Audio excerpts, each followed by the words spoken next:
suis Maëva Orliac, je suis chargée de recherche au sein de l'équipe de paléontologie de l'Institut des sciences de l'évolution à Montpellier et je travaille sur l'évolution des mammifères et sur la mise en place de leur diversité actuelle.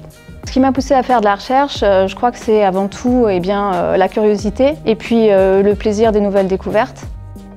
En fait, le métier de chercheur, c'est un métier qui est très riche, qui est peu routinier et qui donne l'opportunité de traiter une question de bout en bout, depuis le travail de terrain jusqu'à l'exploitation des résultats des analyses. Et également, je travaille au sein d'une équipe de recherche et puis je peux partager mes résultats avec la communauté scientifique et ça, c'est quelque chose qui est très important pour moi.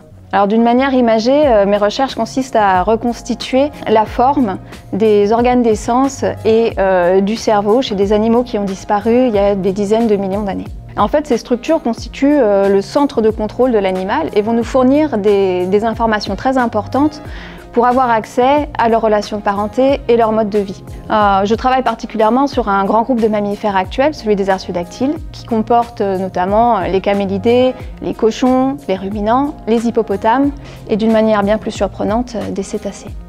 Alors, depuis les années 1990, les données moléculaires soutiennent à l'unisson et de façon robuste une relation de parenté étroite entre les cétacés et les hippopotames. Et ça a posé un vrai défi pour les anatomistes, puisque, mis à part leur code génétique, les cétacés et les hippopotames n'ont pas grand-chose en commun. Ils partagent à l'heure actuelle quelques caractères squelettiques au niveau de la région auditive, mais ces caractères en fait sont des convergences adaptatives qui sont liées donc à l'adaptation au milieu aquatique. Alors c'est vrai que les cétacés et les hippopotames aujourd'hui sont des animaux très spécialisés et ils sont très éloignés morphologiquement des premiers représentants du groupe auquel ils appartiennent. Et c'est pour ça qu'il est impossible de reconstruire leur histoire évolutive sans prendre en compte leur diversité passée. Alors comment est-ce qu'on peut faire pour déterminer des relations de parenté pour des espèces éteintes il y a plusieurs millions d'années et pour lesquelles on n'a pas accès à l'ADN puisqu'il n'est pas préservé? En fait, on va mettre en place des comparaisons morphologiques entre les représentants actuels et passés de ces groupes et partir à la recherche de caractères dérivés partagés grâce à des analyses phylogénétiques qui vont nous donner donc accès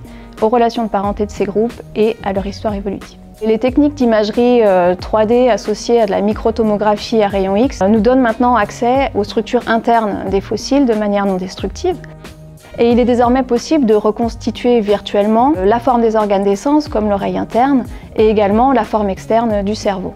Et donc je m'intéresse particulièrement à ces structures en ce qui concerne les relations de parenté entre les cétacés et les hippopotames, puisque les structures liées les organes des sens sont particulièrement modifiées dans le cadre d'une adaptation à un mode de vie aquatique, en raison des différences de conditions physiques du milieu. Notamment, l'audition et la région auditive vont être profondément modifiées, ou alors également, par exemple, il y a une réduction des structures liées à l'olfaction. Et en fait, c'est en suivant pas à pas l'évolution de ces structures liées au sens, que je vais pouvoir reconstruire l'adaptation au mode de vie aquatique chez ces deux groupes emblématiques.